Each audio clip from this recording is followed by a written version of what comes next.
What is up, everybody? Happy Tuesday. BobbyFi with my man Eric Sheets Haber. We're going to be doing another MLB show for you today. This is not the best slate in the world for me yesterday. Hopefully some other people got it right. I got a lot of things right, a lot of things wrong. The Dodgers stack certainly did come in being a really good stack. The White Sox looked like they were on their way and then didn't get a hit in the last 4 innings, which really hurt because any of them would have probably put me over the cash line in the 777s. But, on to another day, better slate. I actually like this slate a lot better, and I think there's a lot of good options to go through. I've spent a little time researching.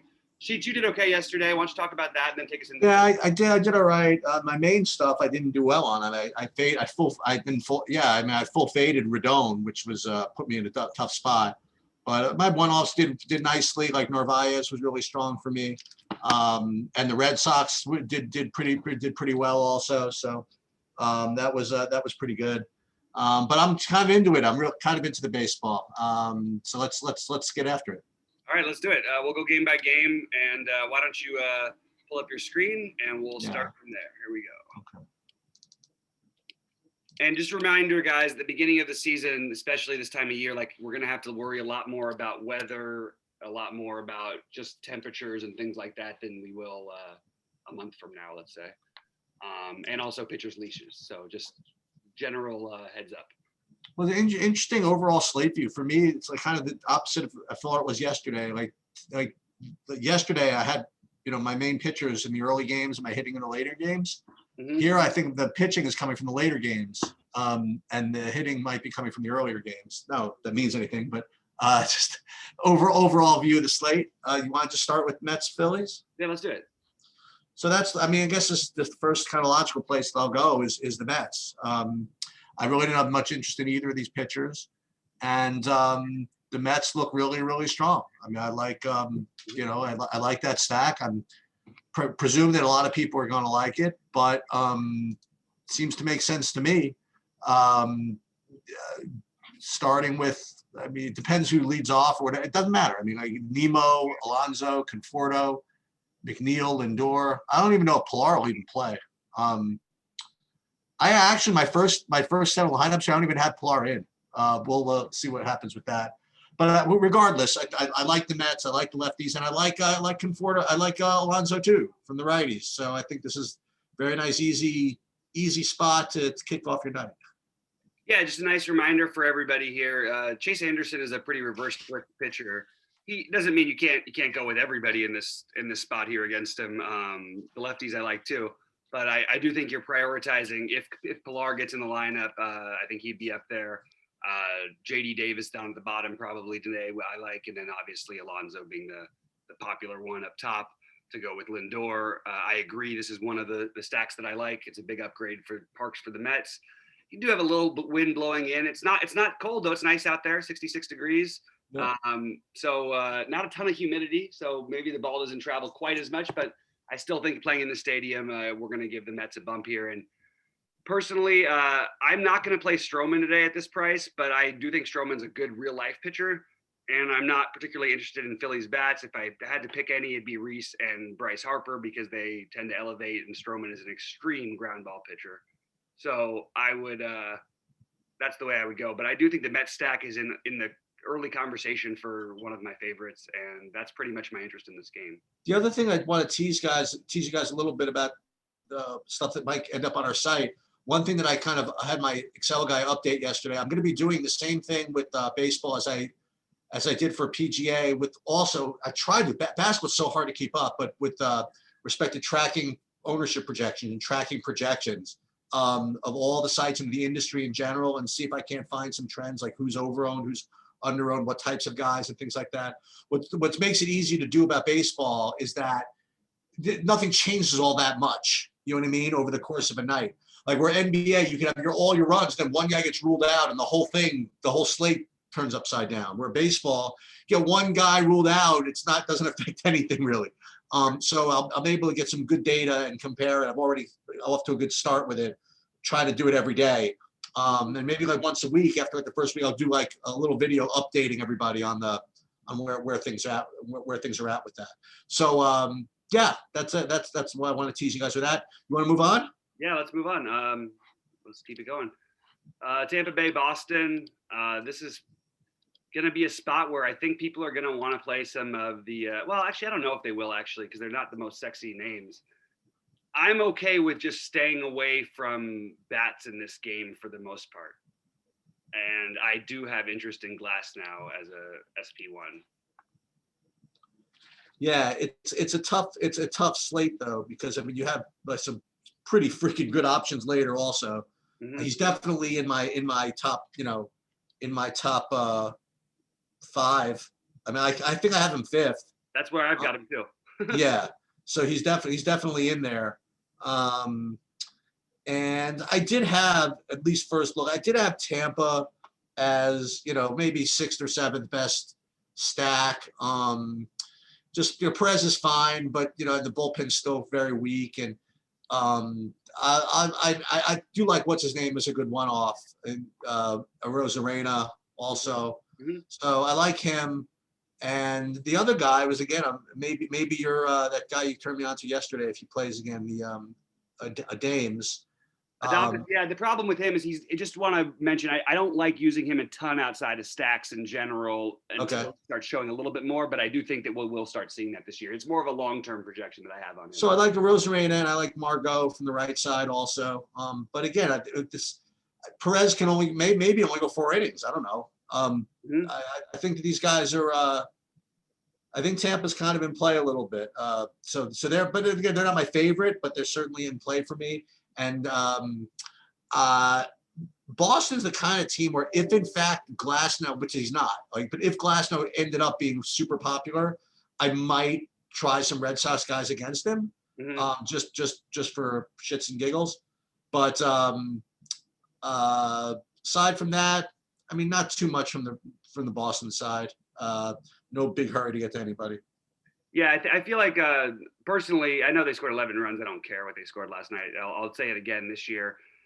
Boston's lineup is reasonable, but semi-fraudulent when people consider them to be an elite offense. I would put them in maybe the middle of the league in a great hitter's park, so they'll probably score more runs in the middle of the league. Maybe a little bit towards the bottom, actually.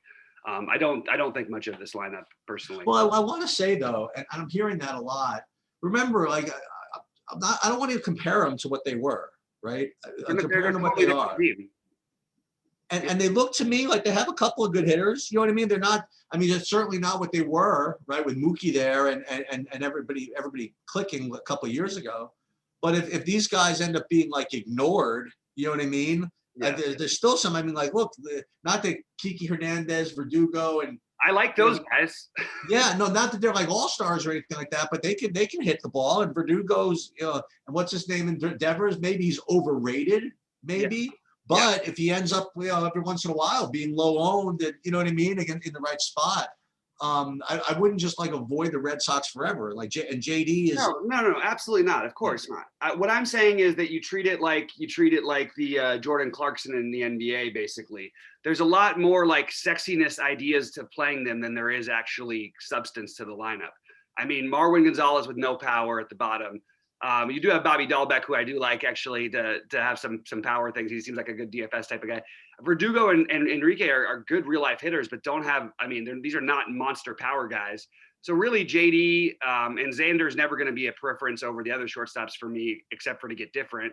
And Devers is never going to be worth his salary, in my opinion, compared to most of the third basemen. So that's just why I say that when they start getting to be, and they're not going to be popular today, so don't worry about that. But just in general, I think there's a little bit of sexiness for them compared to what they actually are. But anyway, I digress. We're not playing them today anyway, for the most part. At least I'm not. I am into Glass now somewhat, and I'm not afraid of picking on them, especially in 51-degree weather with the wind blowing in a little bit. Not too heavy, but just a little bit. What about and you have any color on the Tampa stuff that I mentioned, or? On the Tampa Bay side, I am interested. I like the Rosa. I would play Rosarena and Brousseau. I think these guys should, like, it's weird to me that they're not going to be owned that much. So maybe there is some merit to this. I'm curious how the lineup shakes out, and I don't love them in general all that much versus lefties, because Brousseau and Rosarena are really the only guys who have legitimate power that I want to play on a big slate. And what position is Brousseau? First base, third base. Okay, So, you want to move on? yeah, so we can move on to Milwaukee and Chicago. Looks like the wind's going to be blowing out. 68 degrees, pretty good weather right now. 54% humidity. Um, yeah, I unfortunately I like Alzolay as a pitcher, and I think there's upside for him against the team that okay, Milwaukee has been awful since a couple years ago, and their offense. But there are pieces here that I am definitely interested in today. I also like Alzolay, so it's a little bit of a, if the wind was blowing in, I'd be all over Alzolay today. Freddie Peralta also has some talent, but I don't love him against the lineup that's fairly patient and fairly deep. So I do think we want to get pieces of this game. On the Cubs side, for me, mostly like my favorites are Baez, Jock Peterson, and probably I guess the next one would be. I guess those are my favorite two. I don't think I'm going to go crazy. Contreras and Happ, I guess, would be the next two, but I don't really need to play them. And then if the guys I would be playing on the Milwaukee side, Yelich is really expensive, but I like him again. Okay, here today. I love Keston Hiura's price. He's going to have some ownership, but I don't care. And Travis Shaw, Colton Wong, those are the guys you're talking about including. But and Alzolay got, there's probably a good range of outcomes for his start here today. But I do believe in the talent and the strikeout upside, and Milwaukee definitely has shown they can strike out quite a bit. So a little bit interested in both sides of this one, but I don't mind both stacking either side today. I'm looking more at pieces, and those pieces are mostly going to be the guys I mentioned. Yeah. This win thing in Chicago is a little bit puzzling to me. I'm again, not having done this as long as you have, and certainly not with the expertise. My initial instinct is that ownership overstates the wind. That would be my natural inclination, is that because that's all I hear about is the wind in Chicago. Now, it could be the opposite. It could be it understates it. It could be that, boy, the people don't even realize how bad it is out there, So I just don't know if I want to commit to too much of the wind. I don't want to say narrative, because it's not a narrative. The wind is a physical thing. You know what I mean? I don't know how much I want to commit to the wind thing, to the point where, like one way to look at it is, okay, here's this game, Milwaukee, Chicago. If it's neutral, I don't want to play it. If the wind's blowing in, I'm pounding the pitchers and having no hitters. And if the wind's blowing out, I'm avoiding both the pitchers and just jamming the hitters. I think there's got to be room for nuance in there. Maybe what you have is the idea is just like, even if the wind is blowing out, not go full stack or anything like that, but just pick pieces like you were saying, and pick like try to get like the right guys, because that does avoid the ownership trap, right? Of just getting too heavy on one team, yet it still benefits from what is an advantage. Again, all that's my way of is my way of saying I'm probably going to be under. If that makes any sense. I don't think this game has got enough wind to where it's going to be crazy high owned yet, at least as of this morning. But I agree with your point. I just don't think that it's going to be quite as high. Maybe it'll change as the day goes forward, but there's a lot of other options that are more affordable. So I think we'll go there. But you'll get ownership on guys like Hiura and Yelich and Garcia because of his price. But I don't think the other guys, especially the Cubs, are going to be all that popular. And I'm sure coming off the home run, I'm sure with the wind blowing out, I'm sure Narvaez is going to be over 20% today, right? I mean, I don't know if it'll be over 20%. There's a lot of good catching options that are coming off home runs too. Well, it's either him or the other one. With the Chicago guy hit the home run too, right? No, he didn't hit a home run. He just had a few hits. And okay. Bob Nunez hit a home run for the Rockies in his last game. He's 2.9 scores. So there's a lot of stuff there. Yeah. Anyway. All right, you ready to go on to the next one? Yeah, let's move on to Toronto, Texas. All right, you want to start it off? Yeah, I don't know. I didn't really have much with the pitching here. Like Tanner Roark could be a guy, like I said, so a night like last night where I just want to throw darts at like 10 different SP2s. He might be one of them, but I don't think I would do it today. If anything, I'm more interested in kind of the bats from both sides. Now I don't know what's gonna. Dane Dunning, he was the guy with the glasses from Chicago last year, right? Yeah. So is he actually? We're not playing him anyway. He might pitch a few innings. I really, yeah, I'm not going to play either of these pitchers. I do think Roark would be the one I would lean towards, but Dane Dunning, I don't expect him to go too far, and there's just much better pitching options in his price range. Now, we don't talk about FanDuel too much, but I did notice that Toronto was really, really cheap on, I think, FanDuel. I was getting a lot more of them on FanDuel. But I do have them on, it's one of the better stacks actually in DraftKings. Right, at least my first look. So the thing is, I don't do as much drill down with the pitchers. I seem to remember that Dane Dunning was kind of like sneaky. You know what I mean? Like he doesn't really strike people out, but he kind of keeps it on the ground or so. I forget. I remember this from last year a little bit, where Dunning was just, he limited damage. So maybe he's not the guy you really want to go after, but if he's only going to be in a couple innings, well, I don't know. I mean, my first look is that the Toronto guys are ones to go after, but hey, maybe they're going to be pretty popular too. Like I imagine Biggio at 4,500 with the platoon edge, at least to start off the game. It's probably going to be really popular. So maybe do something there. Maybe like Tellez or something like this. He's still a guy to play, like Tellez trying to get the ball up in the air. I don't know. Yeah, I'm not touching any of this personally. There you go. Okay. There's too much ownership, and I am just not going to fall for this stacking in Texas situation. Fine by me. Take some picks for me. Go ahead. I've been in that stadium. I have watched batting practice a number of times for the World Series. I watched all of last season, the worst offenses, and I mean everybody looked like the worst offense in baseball. I do like, unfortunately, a couple plays in this game that I think are, the power, because the low strikeout of Roark makes guys like Joey Gallo hard to ignore. Okay.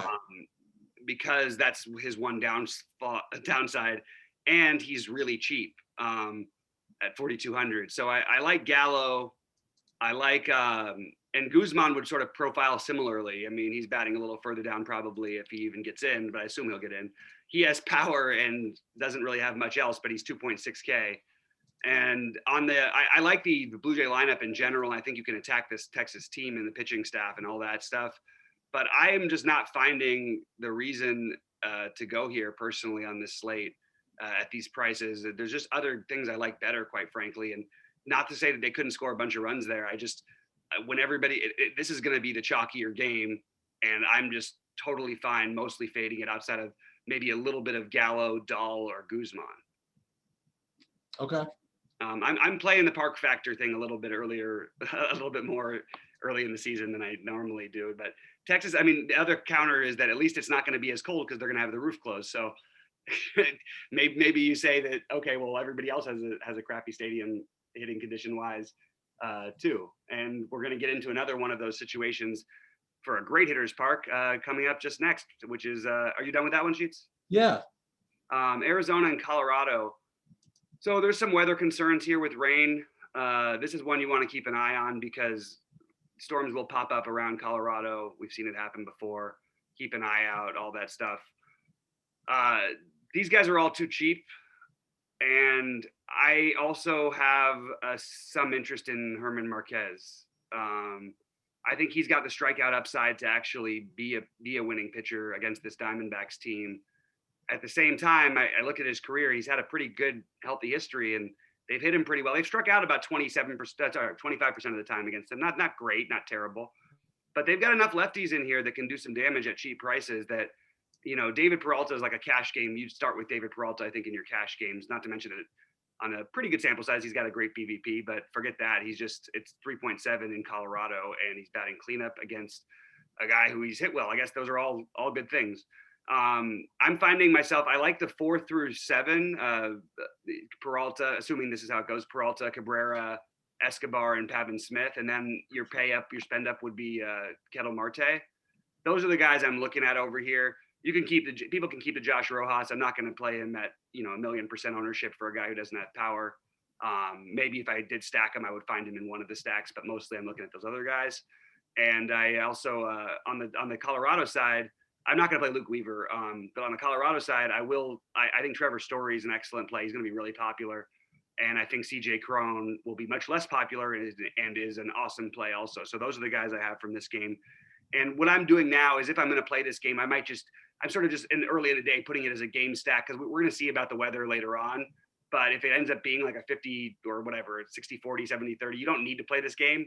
but I would want to get at least a little bit of exposure to the full game stack. Not that that correlates in any way, but just because I like both sides of the offenses, and people might get off of it if they get worried about weather. Yeah, I literally don't get it. Let's pretend that I was going to be teaching my son about DFS, or somebody who's never done DFS before. Pretend you were teaching me about DFS. It depends on what date the lesson begins. So like, let's go back, let's say a year ago when San Francisco was playing in Colorado, right? I remember this like it was yesterday. They were playing a whole series in Colorado, and I was, I'm explaining to people, listen, they're the salaries of the people of these players, but you'll notice that when players go to Colorado, they all just get crazy priced up. Like, look at Mike Yastrzemski, he's like 6,000. Like Brandon Belt's like 5,800. These guys are like $3,200 players, but in when they go to Colorado, they're all like 5,600, and they're just there for like a week, and then they'll come back and their prices will be back. And then it's a question of whether it's worth it. And let's just say the same lesson I'm giving the guy today. I'm like, oh, so Coors is like this. So for example, you go to Arizona, and I'm like, huh? I literally don't get these prices at all. I can't see a world where these guys are not 100% owned, yet I'm looking at the projected ownership, and it's just not the case. I don't get it. I know that Marquez is the best of the Colorado pitchers, I guess. And, I have no problem playing him. I play him in Colorado too, like you said. I mean, it's whatever, but and it's not like Arizona is like the 27 Yankees or anything like that, but Christ, I mean, this is like ridiculous. So for me, where on the one hand, the Milwaukee-Chicago thing, I'm kind of inclined to not play the win thing. It gets too popular. Like here, if these guys are just not going to be owned for some reason, I just kind of have to play them all. I don't know, but on both sides. But I'm starting with Arizona. It honestly seems like DK forgot to price these guys up because they were in Colorado, as they normally do. So they did price them up. They were all in the 2Ks in the. Oh, well, great. Well, that's the. So this is the same. This is actually on par. I heard that before today, but I was like, no, this is actually on par with what they normally price people up. It's just that their prices were so low to start the season. So Pavin Smith should be 2,700 in. Well, Pavin Smith is not a guy who's a normal rotation and that normal player. Okay. That's a different thing. But like Eduardo Escobar was 2.7, 2.9. Something like that. Marte, they did price up. He was 2.8 before, but they priced him up to 4.6.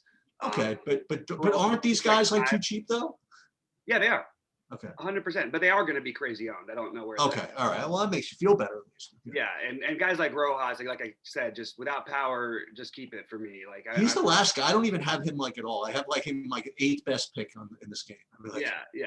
And then to say, I feel similarly about Tapia, who's going to be popular on the other side and stay. Yeah, who needs that? Yeah, I mean, I don't want singles hitters. I'm looking for power. And again, in stacks, it does change things a little bit, but I'm talking about for overall who we want here. And I think that, I mean, Blackman is also a good play, but I do think Story, Cron would be my favorites from the other side. And then and again, I mean, you have Fuentes is still really cheap. Ryan McMahon is still cheap. And then I like Dom Nunez as a catcher. I don't know why no one wants to play this guy. If everybody's going to go the other way, just play him. He hit a home run the other day. Good enough for me. He's playing in Colorado. It is 45 degrees and the wind's blowing in from center, which doesn't have a huge impact in Colorado, but it's just worth noting that maybe there's a little bit of a boost down just because of the temperature and all that. Yeah.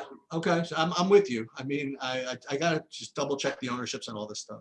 But again, with respect to like the way you play baseball, again, if you're gonna play the Arizonas, you're probably not gonna want to play both like Giolito and Paxton, whoever might be the chalkiest of those top guys. Yeah, or you include Pavin Smith and maybe you throw in one other random one-off from somewhere, or a couple other maybe a two-off from somewhere else that's going to be low owned, something like that. You just don't want to play it all the chalk, that's for sure.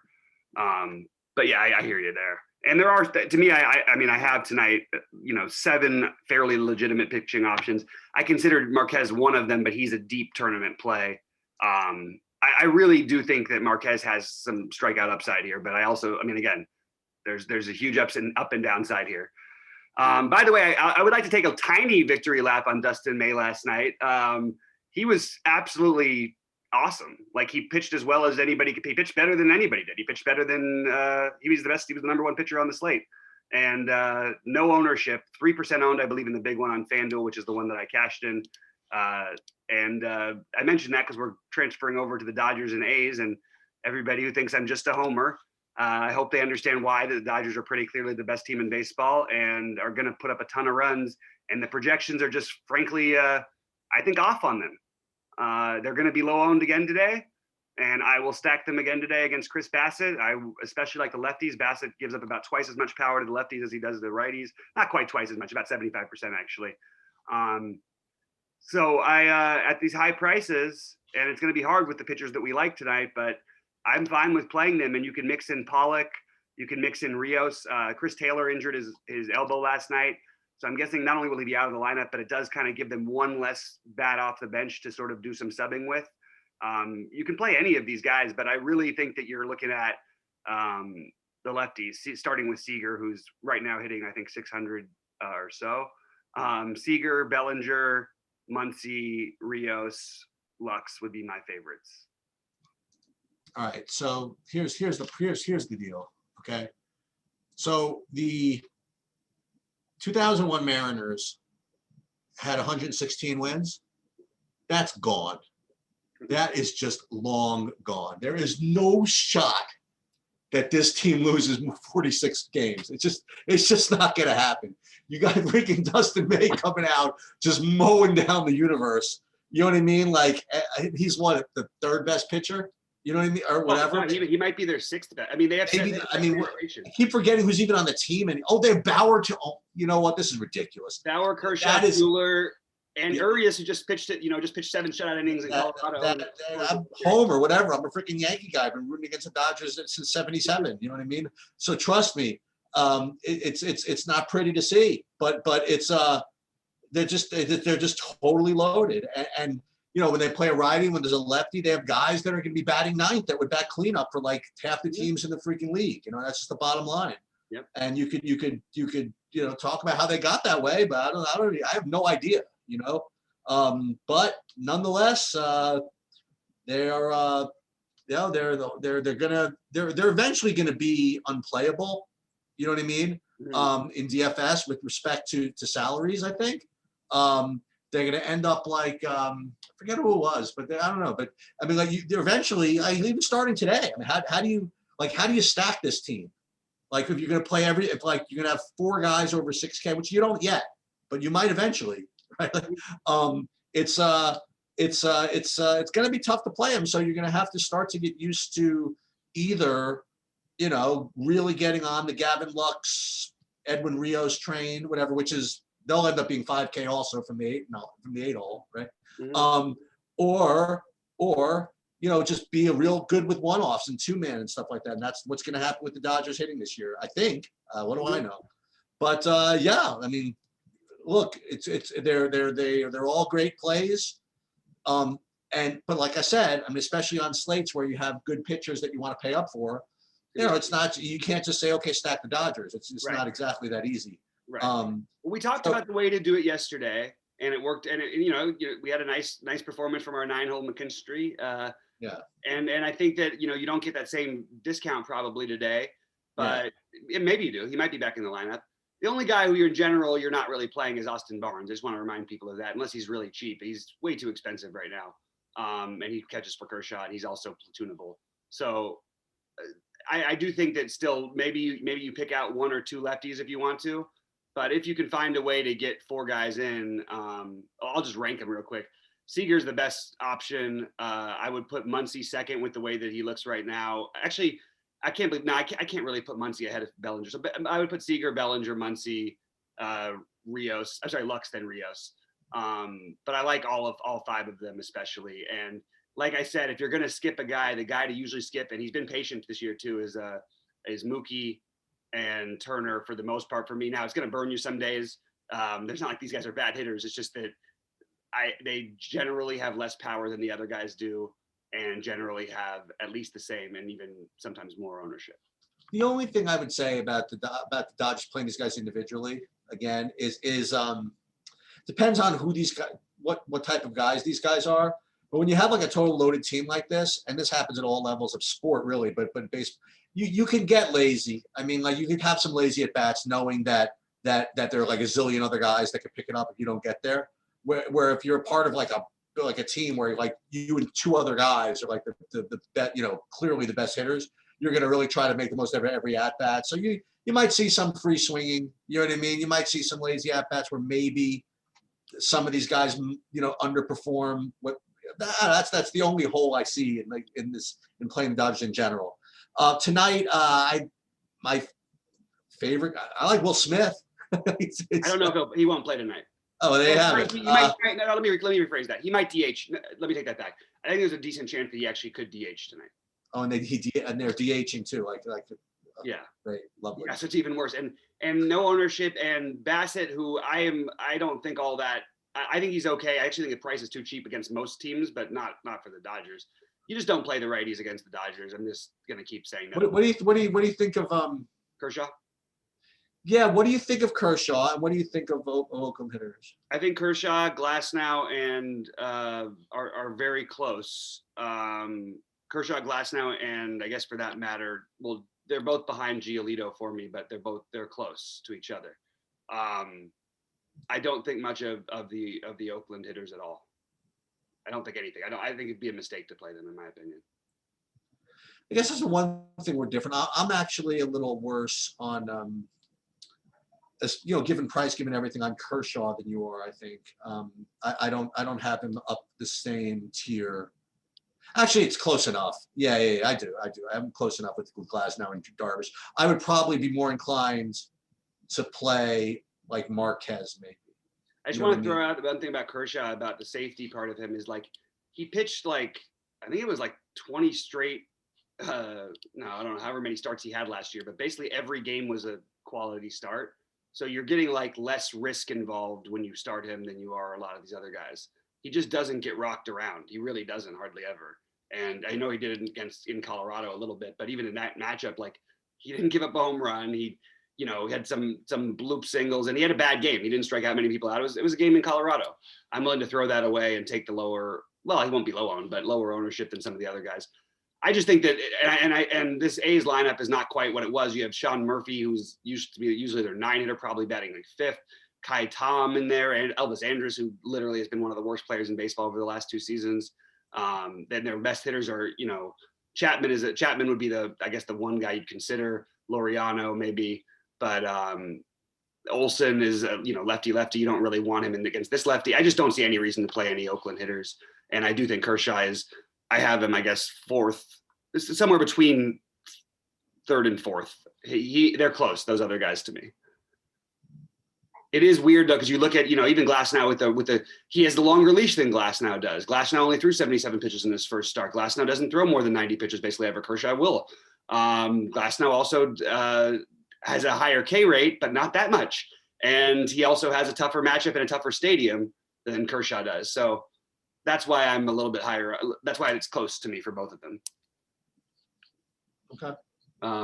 But the real one is, I love that this is my top. These are my, the guys who I'll probably not use together because you don't necessarily need to. And I do like other pitchers, but these last three, there's 3, Giolito and Paxton in this Mariners White Sox game. I love both of them. I don't mind if you want to take some one-offs from the White Sox, especially the greatest hitter ever, Herman Marquez. Literally just absolutely saying, hey, this is what happens when you leave me in the minor leagues for 8 years and I'm hitting 350 in the minor leagues. I can do this in the major leagues. So he's the only one I have any interest in at all, really. You're going to get probably a really cheap Madrigal leading off. Paxton had some bad games last year in New York. I will remind everybody, this is Seattle. It's a lot better of a pitcher's park. This White Sox team has strikeouts in it. Paxton is too cheap. He's got almost a 30% K rate, even when he struggled. I love both these guys. Giolito obviously gets the edge, I think, because the lineup's a little bit weaker on the other side. But both of these guys will be in a lot of my lineups tonight. Okay. Any interest for you? With which one? But either. Both. Who was your favorite though? Oh, I think Giolito's the sort of safer play because he gets the Mariners lineup, but Paxton certainly has the upside. And without Tim Anderson, and then the White Sox were absolutely devastating to lefties last year, but losing Tim Anderson and Eloy Jimenez from the lineup really does change things a little bit. Yeah, for me, I mean, there's a couple of things, and I don't want to be biased. I played Seattle. I've watched Seattle last couple of days.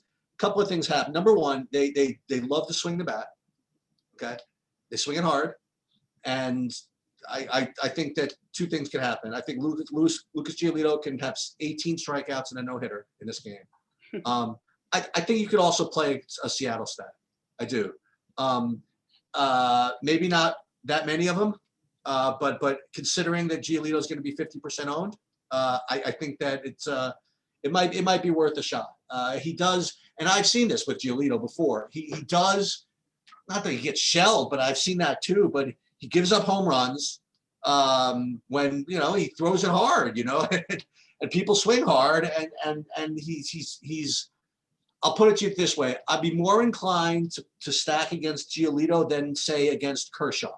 You know what I mean? Mm. Like, so I do think that there's just no denying the strikeout upside and just the overall 40-point upside from Giolito. Mm-hmm. So I do think that he's my favorite of all the pitchers.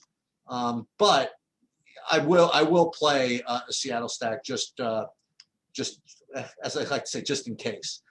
I think the Paxton thing, I think I would be more inclined to fade him and play White Sox bats than play him. I do like him. I mean, I think he's definitely top 5, 6 pitchers I have. He's cheap. I just feel, what's that? He's cheap too, with the same upside as the highest, which equally high upside as anybody on the slate. Maybe. You don't think so? Okay. I don't think he's got the upside of Giolito or Darvish for that matter. I mean, I'm just going based on. But he's given his price. I mean, I guess. When he pitched in Seattle before, he was the best. He was basically like the fantasy nuts. And now maybe you're right, but I don't know. I kind of like the White. I kind of agree. I kind of like the White Sox. I almost prefer Tim Anderson not be in, and then just play the other guys. Okay. But yeah, I think it's a key game. I really do. I think that this game could go one of however many ways possible with the pitching and hitting. I think that 80% of the time Giolito mows down Seattle. Another 10% of the time he just kind of performs, and another 10% of the time, or maybe 5 to 10% of the time, Seattle gets to him. And I think likewise, Seattle on the hitting side, I think that there's a decent amount of times where Chicago gets to Paxton. And there's a certain amount of time, like you said, especially considering what I didn't know, that back when he played in Seattle, used to pitch in Seattle, he was really good. And look, he cut it both ways. With no Anderson, it's more strikeouts for available. And Paxton leaving New York, where life ain't easy pitching in Yankee Stadium. Right. So yeah, I think it's a kind of a key game. Yeah. I just want to say that over the past 2 seasons that hitters are hitting like 180 off of Giolito. So I wouldn't stack against this guy. He does give up some home runs. That's true. Maybe finding someone else. I don't think you need to get that creative on this. That's just my pushback personally. And the same thing with the White Sox. I don't know if you need to fully stack them, although I could see that one a little bit better, but I would rather go for the mini stack or something like that, because I don't think you need to get that kind of leverage on this slate. It's a pretty big slate, and there's a lot of good hitting options that you can go at low ownership. And if you're going to play the White Sox, like, why aren't you just playing, honestly, like the hitters you want from the White Sox cost the same as the Dodgers do. They cost the same as anybody else, like Trevor Story does. Yes, so yeah. That's my only issue with that. But I like when we disagree sometimes, because it at least gets to, provoke an argument or provoke a I mean, to be quite honest, I have like I have the White Sox. We'll list these after. I have the White Sox as my 8th best stacks. You know what I mean? So it's not like not like I'm probably not even going to get to them. But I'm not going to play enough. Can I tell you something, Bobby? I was very, very comfy playing like 6 or 7 lineups in baseball yesterday. I really, really was. And so maybe I'm going to continue doing that. I like it. I like it. All right, on the in the last one of the night in San Diego over there, where it's getting a little warmer. It's going to be hard to not also consider you a really strong play on this slate. He costs a little bit more. He struggled his first time out. He can always get a little bit wild. What was weird his first time out, he gave a lot of hits. Occasionally struggles with lefties. There's just not enough in this San Francisco lineup that, well, first of all, I'm definitely not playing any San Francisco bats, but if you wanted to pick one, you could play Brandon Belt. I don't think that's the worst play in the world. But I don't know. I really like you as well, but we just mentioned some other guys who are a little bit cheaper that we have a ton of upside. This Giants lineup, though, it does feel kind of weak, and that's all I'll say. I'm also not in the business of trying to go out of my way to pick on Aaron Sanchez. I know that sounds like a weird thing to say because he has had some huge blow up games. Him in the National League, I expect him to have a bounce back to his career. A big time ground ball pitcher that was a really, really good pitcher before he got injured a few years back, and was the leader of a Toronto pitching staff, which the pitching staff wasn't awesome, but the team was awesome. And they were a really good team with him there. And he was still their number one guy. He just has been injured, and getting to the National League at 6.3, I would even consider taking a shot on him here on a different slate. On yesterday's slate, I would have been probably all over this, taking this shot. But as it stands, we'll let it see. We'll see what happens. San Diego's lineup is significantly weakened by the loss of Tatis. And I'm trying to find the fly ball guys that match up well with him, but we don't really have a ton of natural fly ball hitters on San Diego that have the power that I want. So, the usual names, Machado, Hosmer, whatever, Tommy Pham is fine. Cronenworth, people will play. I still think that he gets overplayed with his lack of power upside, and we really haven't seen that much of it except for a very small sample last year. So I'm not too interested in the bats in this game, but I do like you, and I think Aaron Sanchez might be a little too early, but he's a guy I'll be looking at this year to see how he does in the National League. Yeah. I don't have any interest in Sanchez, and I like Darvish. Like I said, the one team that I just find myself fading a little bit this year, at least to start off with, is San Diego. Yeah. I don't know, just got to pick one, I suppose. And I've never been much I have not been much of the Manny Machado guy. That's just me. I feel that Tatis is obviously is a beast. And I just don't like. I'm probably going to be fading Machado for a while. But that's just me. And the good thing is they're going to be popular like all the time for like a while. So a lot less so without Tatis, though, I think. But yeah, I agree with you in general, totally. What's that? A lot less so without Tatis, but I do think you're right. In general, they will be pretty popular. Yeah. So I am. I'm probably staying away from the San Diego bats today. Probably staying away from pretty much everything in this game except for Darvish. Yeah, that's pretty much where I'm at too. So real quick, I guess to recap, favorite stacks. I like the Mets too. We both like the Mets. Sounds like I like the Dodgers lefties. The Cubs Milwaukee game I'll have pieces of. The Rockies D-backs, I'm gonna probably see what happens with the weather there. And that's basically most of my stacks. Some of the guys who I've highlighted, I love Seager today. I love Gallo today. Marte, Escobar, Peralta, they're all pretty popular, obviously popular, but Story as well. Alonso, Conforto specifically, and Lindor from the Mets lineup. These are not way off the board or anything, but those are just the guys who stood out. And then favorite pitchers would be Darvish, Paxton, Giolito, with Kershaw and Glasnow in there. That is the three. For those people who have this delusion that Arizona is not going to be just huge chalk, I just want to try. Look, DK has no problem with this. I'm leaving 3 spots, but like I just paid for the 2 highest priced pitchers pretty much. Yep. And you look what you do with like Arizona there, and you still have like money. You know what I mean? Like it just becomes too easy. Absolutely. So they're by nature going to be really popular, which they don't have to get there. It's still baseball. And Marquez is good. So maybe if you could finagle a couple of 2-mans out of the Dodgers or get those Mets. Put a number up with the Mets. Like some people put a number up early. I don't like that the wind's blowing in over there a little bit. I didn't know that in the Met game.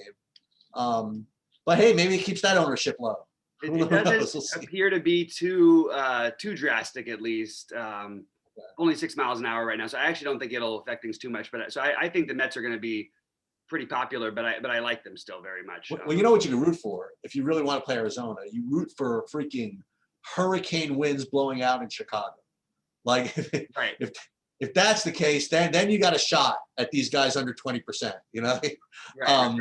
because then you got Colorado, then you got like the Chicago Cubs game. I mean, like it's so funny the way the wind can go. Like the score could be 4-2 either after 1 inning or after 9 innings, depending on which way the wind is blowing in. Right. It's really funny. No, So you want to highlight a couple of positions? I just went through all my favorite ones. Only other guys I'll mention is that I have like especially interested in is Jock and Javi Baez, along with Keston Hiura. Those are my other favorite plays, and of course Narvaez too. So I'll my top 2 catchers were Narvaez and Smith, and you say he's not playing. First baseman, I had Alonso, Hiura, Tellez from Toronto, and the Sisugo. Second base, along with the multi-position guys who I mentioned, obviously Escobar, and I like, if you're gonna play Texas, I don't mind Solak in the middle of all that stuff. Third base, BGO, Escobar. Shortstop, Bichette. I like your Story from Colorado, and obviously Lindor from the Mets. And the outfield, the normal Conforto, Gallo, Dahl, Rosarena. I'm just gonna keep playing. Nice. All right. I just real quick. Do you want to do the? Want to do the FanDuel ones real quick? Sure. Things are a little bit cheaper, so I actually I am much more okay with the playing the what's it called over here? Playing the Blue Jays over here because they are cheap, like you mentioned.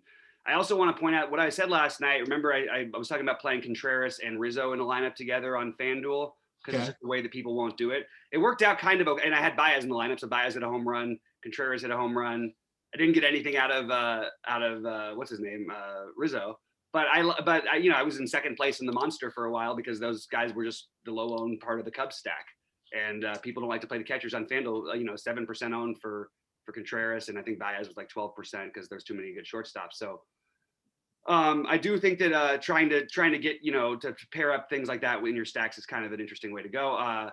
We have like the best play over here to me is a second baseman, so we'll probably use him over there. But Keston Hiura and Pete Alonso are my favorite at first base, along with Edwin Rios. So for me, on FanDuel, Giolito's kind of a standout for me. Oh, I didn't go pitcher. My bad. I was going first. I was going positions. My bad. Okay, Giolito's stand up for me, and the guy who's showing up for me, again, I kind of keep remind myself to not do this all too often, but we talked about this when we were talking about our about MLB in general. I was saying I want to avoid playing the cheap guys on FanDuel if possible, but if I don't get rain, I might try Marquez at 6,500 on FanDuel. I don't know. It's kind of asking for it. But I'll try. I'll try him in a lineup or two. We'll see how many I play. And then with respect to, but again, I think the combination of Coors and possible rain. I mean, I really, and the unpredictability of the weather in Colorado too. Like it could be like yellow or and then like next thing you know, like this big monsoon comes on in over there. I mean, Colorado's kind of screwed up like that. Maybe that's not worth the risk. But the other guys on FanDuel I had was again Smith and Contreras, but Smith maybe not playing. Alonso, I like Cody Bellinger maybe a little bit more on FanDuel for some reason. That's why I'd written down, I guess. Third base, second base, BGO, Bichette, Simeon, outfield Rosarena would be my top 10. All right, I'm gonna quickly say that I have Giolito is clearly number one to me. I would rank it Giolito. I actually think Paxton is the best tournament play because he's going to be the lowest owned. So, but Darvish, then Kershaw would be my next two. And I'm okay. I'm not going to play the 10.7 for Glass now in the limited innings, probably. We do have, I did get a little bit of umpire data. And it looks like that Milwaukee-Chicago game has the only extreme of any kind. And everybody else seems to be a slightly hitter. Extreme which way? Extreme hitter. Okay. In Milwaukee and Chicago. So that adds more to playing that game. Catcher, first base, I like, I mentioned the guys I liked. over there, Yandy Diaz is fine, but again, I wish I had more power, more in stacks for me. Marte is expensive over here, and I might just say forget it. I don't think I need to pay quite that much for Marte on FanDuel. But it is kind of a weird position at second base. So I think that your best bets are Hira and Biggio, but you can play Biggio at third also. So maybe playing those two guys together is a way not to get different, but to use chalk in a way that maybe other people won't use it. I also like Rousseau a ton at 2.1 because of his power upside. And that's it for me on the second base. On third base, it's again, you got Yandy at 2.6. It's I understand it. I'm just probably going to avoid it at high ownership. I'll probably end up with Biggio over here if I play Hira at second. And I like Escobar's price is reasonable. Again, you get Rousseau over here too. You could play. So, and then Vlad Guerrero is really, really cheap. So I'll take him as well. Those are my main guys. On the shortstop side of things, I will skip the popular Josh Rojas for the most part. Maybe he'll end up in one or two lineups, but not my favorite. Trevor Story seems to be the most obvious play, but I will just say I'll take the less ownership and play Corey Seager at low ownership, which sounds funny instead. But you have the guy who's been the best hitter in baseball so far, and I will take him at 150 ownership of Trevor Story. You know what? We talked about this in our preview of the season, and the Josh Rojas thing today is a perfect example of what I was describing. Like if you like use an optimizer or whatever, let's just say you want to play X amount of, say, I don't know, like Yankee stacks or Texas stacks or not Arizona stacks. Let's say Dodger stacks or San Diego stacks, and you tell the thing to just kind of populate your lineup, you'll end up getting just like a shitload of like one-offs with Josh Rojas, okay? Just because of the way he projects on a point per dollar basis. And those are just lineup killers as far as I'm concerned. Like playing like that as kind of a one-off. Like if you have to play him in like a stack, I mean, like whatever to make that work, fine. But if you gotta not let the computer make these decisions for you, especially with baseball when it's all about correlation and upside. You end up with too many one-offs of Josh Rojas. It's just not good. Yeah, just as a reminder, Josh Rojas now it's only been like 80 games, but I think he's hit a total of 2 home runs in his major league career. So let's see something before we keep playing this guy as chalk like we did last year, or people did last year. It's not for me. And then real quickly, I just want to finish out my outfield. Oops, why is that popping up? There we go. My outfield favorites are pretty much the same. I like Jock as a hopefully lower owned play. I think Rosa Rain is a better play over here than he is on DraftKings. You've got cheap Abizail Garcia again, who I like a lot. Dahl, Gallo makes some sense. Peralta is going to be popular. He's one I'm actually willing to eat a little bit of the chalk with. And then again, I get into my Bellinger, Dodger guys if I can afford them. And from a value standpoint, I'm going to just bring up my list real quick. Gurriel for Toronto. I know that again, it's not my favorite stadium, but he's 2.3, which is just a little bit ridiculous for him. Nimmo can be really popular, but 2.9 makes some sense. Kiermaier if he's in the lineup, but it probably have to be, and I don't even know if he'll be in the lineup, but it would have to be with a stack for me. He just stands out from a projection standpoint. JD Davis, I don't mind that he's a little further down in the order at 2.5, and Michael Conforto. Right. I like this. I know. I don't want to say exactly what I'm going to do, but I know what. And this thing about baseball. Everything I put in baseball, I like. It doesn't necessarily work out that way. Yeah. But I'm in, man. It's a nice and peaceful. I like it. It is. There's a lot less, stuff to stress. But it is definitely a frustrating sweat because so much is event driven that like you only have so many opportunities. Like when I had bases loaded, 1 out. Bases loaded. Was it no outs or 1 out in the monster with freaking Pilar and Conforto coming up? I'm like, I have to have this. Like one of these guys, at least one of them's got to do it. And just like was it a 3-1? It was like just a beautiful situation. The guy just did right into a double play. I'm like, you gotta be kidding. It's so frustrating. It's just And with basketball, if you need a basket, if you don't get one, you get another possession in 2 seconds. Baseball, it's not enough for another half an hour. Right. But the one good thing about the baseball too is it works the other way as well. I can't tell you how many times I've gone to sleep feeling like a loser or just not looked at my screen anymore because I was like, okay, I don't want to look at this. I like this. And then I wake up and I'm a big winner. So it happens that way. Sometimes you get it late. All right, we're out of here, guys. Good luck to everyone tonight, and we'll come back with the NBA.